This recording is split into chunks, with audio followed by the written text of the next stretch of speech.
नमस्कार, मैं हूं विकास कुमार और आप देख रहे हैं वीके एड्यू पॉइंट। आज हम पढ़ेंगे कक्षा 10वीं के सामाजिक विज्ञान की पुस्तक का अध्याय 2 भारत में राष्ट्रवाद। यह इस चैप्टर का आखिरी वीडियो है और पार्ट 3 है। इस वीडियो में हम जो टॉपिक को क्लियर करेंगे वो टॉपिक है सवर्णीय अवज्ञा आंदोलन। इसी के अंदर आपका आ जाता है दांडी मार्च, जो महात्मा गांधी ने कहता। फिर इसमें करेंगे क्लियर गोलमेज सम्मेलन, गांधी इरविन समझौता, पूना समझौता और वे कारण जिन्होंने भारतीयों को एकजुट किया। ये सारे टॉपिक को हम इस लास्ट वीडियो में क्लियर करेंगे। इससे पहले हमने 2 वीडियो बना चुके हैं, जिसके फर्स्ट पार्ट में हमने 3 टॉपिक क्लियर किए थे: प्रथम विश्व युद्ध, सत्याग्रह का विचार और रॉयल एक्ट। अगर आपने नहीं देखा है तो पहले जाकर उस वीडियो को देखिए, फिर उसके बाद इस वीडियो के सेकंड पार्ट में हमने क्लियर किया है जलियांवाला बाग हत्याकांड, खिलाफत आंदोलन, असहयोग आंदोलन और असहयोग आंदोलन के बाद की स्थितियां। ये हमने सेकंड वीडियो में क्लियर किया। आज का जो हमारा टॉपिक है सवर्णीय अवज्ञा आंदोलन। सवर्णीय अवज्ञा आंदोलन की शुरुआत होती है दांडी मार्च, जिसके हम कहते हैं नमक यात्रा। गांधी जी 1922 में जो शांत हुए आंदोलन करने के बाद सीधे 1923 में आंदोलन स्टार्ट करना शुरू किए। जब तक वो एक मुद्दा ढूंढ रहे थे, वो मुद्दा मिला नमक। नमक कैसे मिला? ब्रिटिश सरकार नमक पर टैक्स लगाया था। मतलब उस समय क्या होता, नमक क्या होता, बहुत ज्यादा महंगा बेच रहे थे। ब्रिटिश सरकार ने नमक पे बहुत ज्यादा टैक्स लगा रहा था। मगर नमक क्या है? डेली यूज की चीज है, हम डेली यूज करते हैं। ऐसा तो है नहीं कभी कभार यूज कर रहे हैं।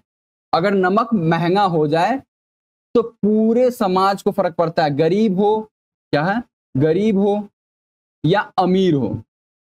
नमक महंगा पड़ता है तो सभी लोग एक साथ जुट सकते हैं। सभी लोग को अगर हम बोल दें कि नमक महंगा हो जाए तो सारे लोग मिलकर इकट्ठा हो जाएंगे। तो नमक के एक टॉपिक मिला उनको कि नमक से पूरे देश को जोड़ा जा सकता है। अब नमक देखिए, अगर मैं मान लो अगर कोई कार है, 3 करोड़ की कार है, वो 5 करोड़ में बिकने लग जाए, गरीब लोगों को क्या फर्क पड़ता है? 3 करोड़ की कार जो है वो 5 करोड़ में बिकने लग जाए, ये 10 करोड़ की बिके, हमें तो कोई मतलब नहीं है कि भैया जब 3 करोड़ की थी तब भी नहीं खरीद पाएंगे, 5 करोड़ की थी तब भी नहीं खरीद पाएंगे, ये वो 100 करोड़ की भी हो जाए तो भी नहीं खरीद पाएंगे, ये वो सस्ती हो कि 1 करोड़ भी हो जाए तो भी नहीं खरीदेंगे। तो ये जो मतलब ये महंगी चीजें जो होती है उस पर जनता नहीं जुड़ पाती, क्योंकि महंगी चीजें क्या होता है, अमीर लोग बहुत कम है, अब वो जुड़ेंगे। अब कम लोगों से आंदोलन नहीं चलता, अमीरों से सिर्फ आंदोलन नहीं चलता, ठीक है, गरीब लोगों की जरूरत होती है क्योंकि गरीबों की आबादी ज्यादा होती है, ठीक है। तो नमक क्या करते थे, अमीर और गरीब सब यूज करते थे। क्या कहते हैं, नमक जो था अमीर और गरीब सब यूज करते थे, इसलिए नमक जो टॉपिक है उनको कॉमन लगा और वही टॉपिक सबको जोड़ सकता था। भारत की आम गरीब लोग भी नमक का उपयोग करते थे, लेकिन खुद नमक नहीं बना सकते थे। मतलब कानून में लिखा था कि हम नमक तो यूज कर रहे हैं, हम खा रहे हैं, मगर हम खुद नमक नहीं बना सकते थे। और नमक बनाना बहुत आसान है। जो समुद्र के पानी है, समुद्र का पानी, इसे सुखा दो, एक जगह क्या करो, एक जगह इकट्ठा करो समुद्र का पानी को और उसको पानी को सुखा दो या गर्म करके उबाल दो या धूप की रोशनी में डाल दो, समुद्र का पानी भाप बन के ऊपर उड़ जाएगा, नीचे नमक बैठ जाएगा और उसी नमक का प्रयोग कर लो। सरकार ने लोगों को समुद्र के नमक निकालने पर रोक लगाई थी और गांधी जी इस नियम को तोड़ना चाहते थे। ठीक है, ये दांडी मार्च। गांधी जी ने एक प्रतीकात्मक मुद्दा चाहिए था जो हर वर्ग को जोड़ सके, और वो प्रतीकात्मक मुद्दा क्या था? नमक। कि भाई नमक सब वर्ग को जोड़ सकता है, अमीर हो या गरीब हो, नमक हर व्यक्ति की आवश्यकता है। इसलिए इस मुद्दे को गरीब, किसान, अमीर, मजदूर, महिलाएं सभी जुड़ सकते थे। और गांधी जी ने अपने आश्रम, साबरमती आश्रम जो गुजरात में है, से दांडी मार्च यात्रा करते हैं और 240 किलोमीटर की यात्रा थी। और ये शुरुआत में 78 लोग इकट्ठा हुए थे। शुरुआत में जो यात्रा स्टार्ट हुआ था कितने लोगों से हुआ था? 78 लोगों से। और धीरे धीरे धीरे 240 किलोमीटर और पैदल यात्रा उन्होंने शुरू किया था। पैदल यात्रा इसलिए क्योंकि दिन ज्यादा लगे, दिन ज्यादा लगेंगे तो ज्यादा लोगों को पता चल पाएगा कि भैया कोई आंदोलन चल रहा है। धीरे धीरे लोग उस आंदोलन में जुड़ते चलेंगे। जितना ज्यादा दिन लगेगा, जितना ज्यादा प्रचार होगा उस आंदोलन का, जितना ज्यादा लोग इकट्ठा होंगे और जितना ज्यादा लोग इकट्ठा होंगे उतना बड़ा आंदोलन शुरुआत हो सकता है। तो ये ऐसा ही हुआ।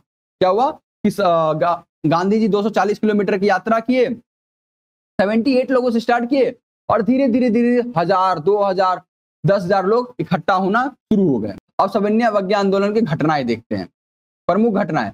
देश के विभिन्न हिस्सों में नमक कानून का उल्लंघन हुआ, क्या मतलब अब जहां भी समुद्र था वहां पे लोग जानकर नमक बनाना शुरू कर दिए गए। फिर सारे आंदोलन में होगा, विदेशी कपड़ों का बहिष्कार होगा, शराब की दुकानों को पिकेटिंग करेंगे। पिकेटिंग का मतलब होता है दुकान का घिरावा, मतलब कोई एक दुकान है, यहाँ पे वाइन का दुकान है, शराब का दुकान है, लोग इसके चारों ओर इकट्ठा हो जाएंगे और किसी व्यक्ति को इस दुकान से सामान नहीं खरीदने देंगे। ऐसे लोग चारों तरफ से इकट्ठा कर लेंगे या उनके जो मेन दरवाजे है उसके सामने भीड़ इकट्ठी हो जाएगी और उसके दुकान से किसी को सामान नहीं खरीदने देंगे। अगर कोई व्यक्ति उससे सामान खरीदने आएगा उसे धक्का मार के, लात मार के भगा दिया जाएगा, यहाँ से सामान नहीं खरीदना है। तो शराब की दुकानों में क्या कर दिया गया, पिकेटिंग कर दिया गया। वन कानूनों का उल्लंघन किया गया। अंग्रेजों ने क्या कहते हैं, जंगलों पे कानून लगा रखा था कि जंगल से लकड़ी काटना मना है। अरे लड़की लिख दिया मैंने, लकड़ी होता है लकड़ी, एक तो लड़की और लड़की में बहुत अंदर दिमाग खराब होता है। लकड़ी काटना मना है। अगर कोई व्यक्ति लकड़ी काटते हुए पाया जाता है तो उसे जेल में डाल दिया जाता। तो जो जंगल के आसपास लोग रहते थे उन्होंने क्या किया, सारे कानूनों को तोड़ना स्टार्ट कर दिया, वनों के कानूनों को तोड़ दिया कि लकड़ी काट रहे हैं, शिकार कर रहे हैं, ठीक है, इस तरीके से चल रहा था। ब्रिटिश सरकार का प्रतिक्रिया, ब्रिटिश सरकार भैया इतना सारे हरकतें करोगे तो ब्रिटिश सरकार तो कुछ तो करेगी करेगी। तो उन्होंने क्या किया, कांग्रेस नेताओं को गिरफ्तार करना शुरू कर दिया गया। जो भी मेन मेन नेता उसको गिरफ्तार कर दो, नेताओं को गिरफ्तार करो, सारे जो छोटे छोटे लोग सब अपने घर में वापस चले जाएंगे। निर्मम दमन, निर्मम दमन का मतलब होता है मारपीट, पुलिस उतार दिया गया। अगर कभी आंदोलन को दमन करते हुए देखोगे तो आज के वक्त में देख लो, कभी भी कहीं आंदोलन चल रहा हो एकदम पुलिस आएगी पूरी गाड़ी भर के, लठ लेके और ढाल लेकर अंधाधुन मारना स्टार्ट करती है। उस तरीके से निर्मम दमन करके मतलब बहुत मारती है, टांग हाथ पैर सब तोड़ देती है। तो क्या हुआ, मारपीट करके इस निर्मम तरीके से भगा दिया। जो शांतिपूर्ण सत्याग्रह कर रहे थे उनको भी मारपीट के हटा दिया, उनको भी हटाया गया।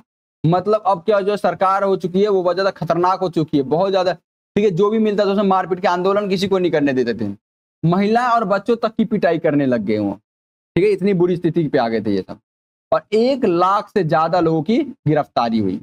कितने, क्या 1 लाख, 1 लाख कम लोग नहीं होते, 1 लाख से ज्यादा लोगों की गिरफ्तारी की गई। तो ये सरकार की प्रतिक्रिया थी सविनय अवज्ञा आंदोलन के खिलाफ।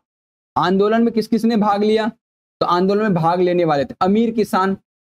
अमीर किसान किसके खिलाफ थे, औपनिवेशिक सरकार। औपनिवेशिक सरकार मतलब क्या, अंग्रेज, अंग्रेजी लिख दिया फिर से, एक तो राइटिंग से परेशान है हम। अंग्रेज क्या हुआ, अमीर किसान, ठीक है। अमीर किसान क्या हुआ, औपनिवेशिक सरकारों के खिलाफ विरोध करने, लगान का विरोध करने, लगान मतलब टैक्स देना बंद करने लग गई, ठीक है। अंग्रेजों को टैक्स देना बंद कर दिया। जो गरीब किसान थे उनके ऊपर जमींदार थे, गरीब किसानों से अंग्रेज डायरेक्ट बात नहीं करते थे, जमींदारों के जरिए बात करते थे। तो गरीब किसान जो थे जो जमींदारों के अत्याचार के खिलाफ थे। व्यापारी और उद्योगपति, ये भी अमीर होते, ये भी अंग्रेजों के डायरेक्ट में आते थे। अंग्रेजी सरकार के आर्थिक नियमों जो उन्होंने कानून बनाए थे उनके खिलाफ विरोध करने लग गए। महिलाओं ने बड़ी भागीदारी ली, महिलाओं ने भी भागीदारी ली। अब जो टॉपिक है हमारा वो है असहयोग आंदोलन। असहयोग आंदोलन से ये किस तरीके से अलग था, मतलब जो हमारा सविनय अवज्ञा आंदोलन जो है वो असहयोग आंदोलन से कैसे अलग था। तो देखिए, असहयोग आंदोलन का लक्ष्य था स्वराज। क्या था, स्वराज मतलब आधी आजादी, आधी आजादी। सविनय अवज्ञा आंदोलन का था पूर्ण स्वराज, मतलब पूरी तरीके से आजादी चाहिए, पूरी आजादी। अब तुम अंग्रेज यहां मत रहो, जाओ अपने अपने देश। इसका क्या था, कानून का उल्लंघन शामिल नहीं था। असहयोग आंदोलन में हम कोई सा भी कानून नहीं तोड़ रहे थे, बस क्या कह रहे थे, हम अंग्रेजों की मदद नहीं करेंगे, मदद नहीं करेंगे, उनका सामान नहीं खरीदेंगे, सामान नहीं खरीदेंगे। ये था हमारा असहयोग आंदोलन में, मतलब कानून का उल्लंघन नहीं करना था, हमारा कानून का उल्लंघन नहीं किए, तो कानून का उल्लंघन शामिल नहीं था, ठीक है। यहाँ पे कानून को पूरी तरीके से तोड़ा गया, जैसे वन कानून, नमक कानून, वन कानून जो जंगलों पे कानून लगा था उसको भी तोड़ा गया, तो यहाँ कानूनों को तोड़ा गया। ये 2 अंतर थे इसमें, तो इसको एक्सप्लेन करके लिख लेना। दोनों आंदोलन को तो अच्छे तरीके से पढ़ा ही दिया हूं मैंने। जो हमारा टॉपिक है अब आता है गोलमेज सम्मेलन। अब आता है टॉपिक हमारा गोलमेज सम्मेलन, जो 1930 में हुआ था। 3 गोलमेज सम्मेलन हुआ था मेन। तो गोलमेज सम्मेलन के लिए हम पहले इमेज को देखते हैं, उसके बाद पढ़ेंगे समझेंगे गोलमेज सम्मेलन। ये देखिए गोलमेज सम्मेलन, यहाँ पे आपको एक इमेज समझ आ रहा हो, ये गोल में सम्मेलन है क्योंकि ये चारों तरफ एक तरीके से क्या है, मेज लगे हुए हैं, यहाँ पे सारे लोग अंग्रेज के लोग हैं और भारतीय लोग, इन सब ने मिलकर क्या क्या सम्मेलन किया है, यहाँ पर भारत से रिलेटेड कानून बनाएगा, अंग्रेजी सरकार जो कानून बनाएगा और उसमें थोड़ी बहुत जो सलाह ली जाएगी वो भारतीय लोगों से सलाह ली जाएगी। आपको इस गोलमेज सम्मेलन में, ये द्वितीय गोलमेज सम्मेलन का इमेज है क्योंकि भारत के अधिकतर नेता जो है द्वितीय गोलमेज सम्मेलन में ही भाग लिए थे। ठीक है, भारतीय अधिकतर नेता क्या हुआ, दूसरे गोलमेज सम्मेलन में ही भाग लिए थे। ये देखिए हमारे गांधी जी नजर आ रहे होंगे द्वितीय गोलमेज सम्मेलन में। आपको एक गोलमेज सम्मेलन में ये देखिए भीमराव अम्बेडकर नजर आएंगे, ये आपको देख रहे भीमराव अम्बेडकर, और ये आपको गांधी जी नजर आ रहे हैं। ठीक है, ये गोलमेज सम्मेलन। अब समझते हैं क्या है गोलमेज सम्मेलन। पहला गोलमेज सम्मेलन जो 1930 में हुआ था, कहाँ हुआ था, लंदन में हुआ। क्या हुआ था, लंदन में। इस गोलमेज सम्मेलन में भारत की तरफ से किसी ने भी भाग नहीं लिया था। इस गोलमेज सम्मेलन में क्या हुआ था, भारतीय प्रतिनिधित्व कोई न था, कोई भी कांग्रेस के नेता नहीं गया था, ना गांधी जी गए थे। पहले गोलमेज सम्मेलन में ना गांधी जी गए थे, ना कांग्रेस के नेता गए थे। क्यों, क्योंकि 1930 में हम सब किस में बिजी थे, दांडी मार्च आंदोलन में। हम आंदोलन करें कि उनके सम्मेलन में जाए, अगर उनके सम्मेलन में चले जाए तो हमारा आंदोलन कमजोर हो जाएगा। तो पहले आंदोलन में कोई नहीं गया था। क्यों, क्योंकि कांग्रेस उस समय संविधान अवज्ञा आंदोलन चला रही थी। तो पहला गोलमेज सम्मेलन असफल रहा क्योंकि इस गोलमेज सम्मेलन में भारतीय लोगों और अंग्रेज लोग दोनों का जाना जरूरी था, मगर भारतीय नेता लोग नहीं गए थे। अब दूसरा गोलमेज सम्मेलन क्या हुआ, 1931 में हुआ। क्या हुआ, 1931 में। पहले गोलमेज सम्मेलन में कोई भाग नहीं लिया। तो पहले गोलमेज सम्मेलन में भाग न लेने के कारण क्या हुआ, जो ब्रिटिश सरकार के जो प्रधानमंत्री चर्चिल, तो चर्चिल ने क्या किया, ऑर्डर दिया कि भैया दूसरा गोलमेज सम्मेलन करो और इनको बुलाओ, हमारी बेइज्जती हो चुकी है कि मतलब एक गुलाम देश के नेता लोग हमें बुलाने पर भी नहीं आ रहा है। जो भारतीय गुलाम थे और गुलाम देश के नेता ब्रिटिश के प्रधानमंत्री चर्चिल के बुलाने पर नहीं आ रहे, तो उनकी बेइज्जती हुई। तो भारत के अंदर जो कंट्रोल कर रहा था इरविन कर रहा था, तो इरविन को ऑर्डर दिया गया। इरविन जी गांधी जी के पास गए और गांधी जी से समझौता किया कि भैया आप गोलमेज सम्मेलन में क्यों नहीं जा रहे, चर्चिल जी बड़े नाराज हो रहे हैं, ठीक है, प्रधानमंत्री जो चर्चिल है बहुत ज्यादा नाराज हो रहे हैं, आप जाइए। तो गांधी जी ने उस टाइम मना कर दिया, मगर फिर इरविन ने गांधी जी से समझौता किया गया, गांधी जी और इरविन के बीच में समझौता हुआ। क्या हुआ, समझौता। ये हम आगे पढ़ेंगे, गांधी इरविन समझौता आता है 3 नंबर या 2 नंबर में क्वेश्चन पूछा जाता है, तो हमें पढ़ेंगे ये गांधी इरविन समझौता। तो एक तरीके से समझिए दोनों में समझौता हुआ और फिर गांधी जी और कांग्रेस क्या लिए, द्वितीय गोलमेज सम्मेलन में भाग लिए। कौन सा समझौता के बाद, गांधी इरविन समझौता के बाद, ठीक है, 1931 में। द्वितीय गोलमेज सम्मेलन में क्या हुआ, दलितों को अलग क्षेत्र की बात किया गया। भारत जो क्षेत्र है, जो भारत का जो देश का नक्शा है, उसमें जो पहले क्या होता, मुस्लिम क्षेत्र अलग कर दिया था, मुस्लिम क्षेत्र अलग कर दिया था, मुस्लिम क्षेत्र को अलग किया गया था। मुस्लिम क्षेत्र को अलग किया, वही आज जाके पाकिस्तान बन गया। तो अंग्रेजों का क्या कहना था कि दलितों के लिए भी क्या कर दिए, दलित के लिए भी अलग क्षेत्र दे देते हैं। गांधी जी दूरदर्शिता, पढ़े लिखे लोग थे, दूर की दृष्टि थी, क्योंकि उनको पता था कि मुस्लिम अलग क्षेत्र करने से क्या वो मुस्लिम एक अलग देश बनने की मांग उठने लग गई है। तो उसी तरीके से अगर दलितों को एक अलग क्षेत्र दे दिया जाए तो आगे चलकर क्या होगा कि जो दलित होंगे वो अलग देश की मांग करेंगे और इस तरीके से भारत के क्या होंगे, बहुत सारे टुकड़े कर देंगे ये अंग्रेज। तो गांधी जी ने ये समझौता को नहीं माना। गांधी जी ने दलितों को हिंदू समाज का हिस्सा ही बताया और बोला कि नहीं, दलितों के लिए अलग क्षेत्र नहीं देंगे। मगर जो भीमराव अम्बेडकर थे वो दलित समाज से थे, ठीक है, दलित समाज से थे और वो अलग निर्वाचन क्षेत्र की मांग की थी। क्या करते थे, वो इस बात के लिए समर्थन थे कि दलित को अलग क्षेत्र दे दिया जाए, क्योंकि उन्होंने दलितों के साथ होते हुए भेदभाव को देखा था, इसलिए उन्होंने क्या किया, अलग क्षेत्र की मांग की थी। मगर गांधी जी माने नहीं, कितने भी हो गए बात, मगर गांधी जी माने नहीं। ओके, तो इसीलिए मतभेद हो गया और ये सम्मेलन असफल रहा। सारे लोगों ने भाग तो लिया, मगर जिस टॉपिक पे बात हो रहा था कि दलित लोगों को अलग क्षेत्र दिया जाए, ये बात मानी ही नहीं गई। ये सम्मेलन भी असफल रहा। पहले में तो किसी ने भाग ही नहीं लिया, दूसरे में भाग लिया तो उस टॉपिक पे बात ही नहीं बनी। अब आता है तीसरा गोलमेज सम्मेलन। जैसे ही गांधी जी दूसरे गोलमेज सम्मेलन से वापस आए तो उन्हें जेल में डाल दिया गया, पुणे के जेल में। पुणे के जेल में डाल दिया गया, पुणे के जेल में डाल दिया। तब गांधी जी जेल में जा चुके हैं, ठीक है। अब अगला सम्मेलन हुआ 1932 में, जब गांधी जी कहाँ थे? जेल में। गांधी जी कहाँ थे? जेल में। इसमें कांग्रेस ने भाग नहीं लिया, गांधी जी भी भाग नहीं लिए क्योंकि वो जेल में थे। गांधी जी उस समय जेल में थे और ये सम्मेलन फलदायक नहीं रहा। तीसरे गोल में सम्मेलन में भीमराव अम्बेडकर ने ही भाग लिया था, ठीक है। तो तीसरे गोल में सम्मेलन में भीमराव अम्बेडकर ने ही सिर्फ भाग लिया था। और अब आता देखिए, हम जो पिछले टॉपिक थे गांधी इरविन समझौता 1931 में। 1931 में महात्मा गांधी ने भारत की तत्कालीन वायसराय क्या एक पोस्ट है, नौकरी का पोस्ट है। जैसे जो भारत के अंदर जो अंग्रेज लोग किसी भी सरकारी नौकर को भेजते थे शासन करने के लिए, उसे कहते थे वायसराय। उस वायसराय का नाम क्या था? Lord Irwin. इन दोनों के बीच में समझौता हुआ। ब्रिटिश सरकार की तरफ से क्या था कि सभी राजनीतिक कैदियों को रिहा किया जाए। मतलब अंग्रेज लोग, ब्रिटिश सरकार जो है, जो आंदोलन के दौरान कौन सा आंदोलन? सविनय आंदोलन में जो लोग गिरफ्तार हुए थे, कोई भी आंदोलन में जो गिरफ्तार हुए थे वो भी राजनीतिक कैदी। राजनीतिक कैदी का मतलब क्या होता है? जिसने सिर्फ आंदोलन किया हो, ये नहीं कि मर्डर करके गया हो तो उसको नहीं आजाद करना, मर्डर वाले को नहीं, चोरी चकारी वाले को नहीं आजाद करना। जो सरकार का विरोध कर रहे थे वो लोग जो कैद हुए थे उनको रिहा करना था, मतलब जिन्होंने हिंसा नहीं की थी। भारतीयों को नमक बनाने की छूट दी गई थी। समुद्र किनारे वाला जो क्षेत्र था वो क्षेत्र में नमक बनाने की छूट दी गई थी।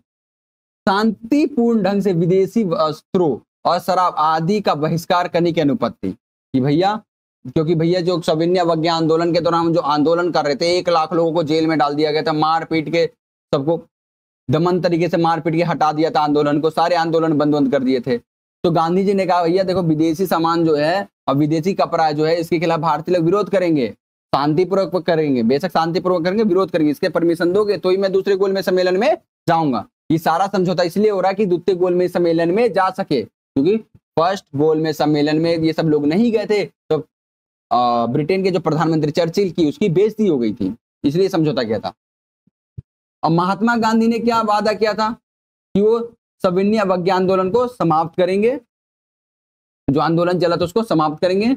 आंदोलन के दौरान जो हिंसा की घटना हो रहा है उसकी निंदा करेंगे। जो आंदोलन के समय जो घटना जो हो रहा है, हिंसात्मक घटना जो हो रहा है, उसकी क्या किया जाएगा? निंदा की जाएगी। गांधी जी खुद बुराई करेंगे कि भैया हिंसा मत कीजिए।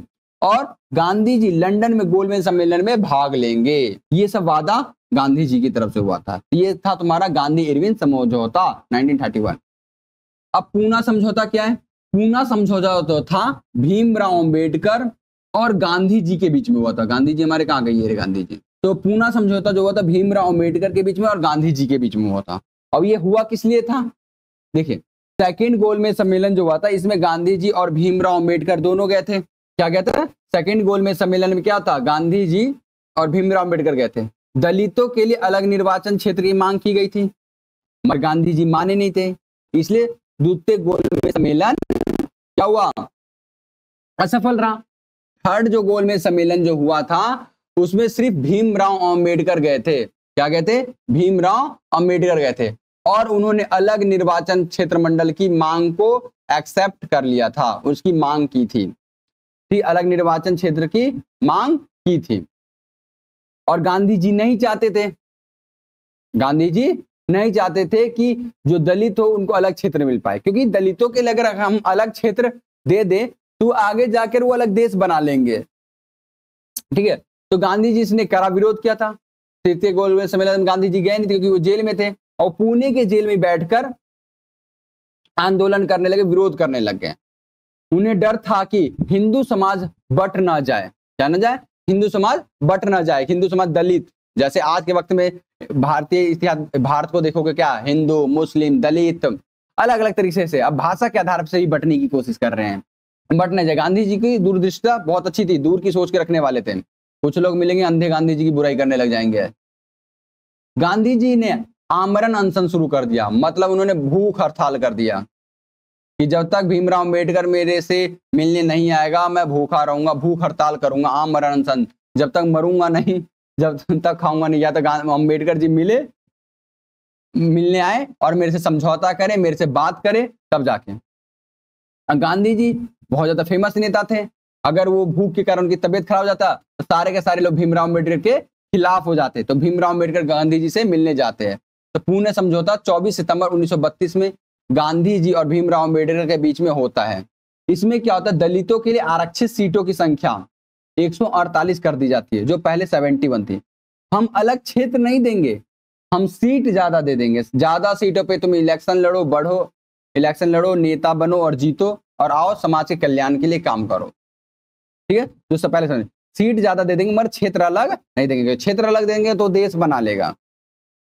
और दलितों को पहली बार राजनीतिक अधिकार मिले। ठीक है, ये समझौते में बात किया गया था।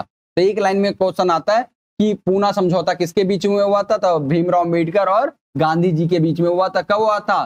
तो 24 सितंबर 1932 में। अब जो हमारा टॉपिक है, पेन कहां गया, ये रहा। वे कारण जिन्होंने भारतीयों को एकजुट किया, मतलब प्रतीक के जरिए भारतीयों को एकजुट करना। सबसे पहला चिन्ह और प्रतीक भारत माता की छवि को बनाना, और बंकिम चंद्र चटर्जी द्वारा यह बनाया गया था। पहला छवि ये रहा, भारत माता की जो छवि बनाई गई थी जिसे एक देश की कल्पना की जा सके। बंकिम चंद्र चटर्जी द्वारा ये प्रतीक को दिखाया गया। इस छवि में राष्ट्र की पहचान बनाने में मदद किया। ठीक है, एक राष्ट्र की पहचान बनाने की, भारत माता। आज भी हम क्या करते हैं, भारत माता की ऐसी इस तरीके से बात करते हैं। गीत जिसे वंदे मातरम बनाया गया था। बंकिम चंद्र चटर्जी ने 1875 में दशक में वंदे मातरम गीत लिखा। ये मातृभूमि की स्तुति गीत था जिसमें स्वदेशी आंदोलन को बहुत गाया गया। ठीक है, आंदोलन के दौरान ये गीत को गाया गया। झंडा, पहले हमारा झंडा की कल्पना इस तरीके से किया गया था, क्योंकि किसी भी देश की कल्पना किया जाता था एक प्रतीक के रूप में उसका झंडा होना जरूरी है। तो 1905 में बंगाल के स्वदेशी आंदोलन के दौरान पहला तिरंगा हरा, पीला और लाल रंग से बनाया गया झंडा। फिर 1921 में गांधी जी ने सफेद, हरा और लाल रंग का तिरंगा का प्रस्तावित किया। ठीक है, तो इस तरीके से झंडा, इस तरीके से हमारा ये आंदोलन में मदद की। तो इसी तरीके से हमारा ये चैप्टर क्या होता है, खत्म होता है।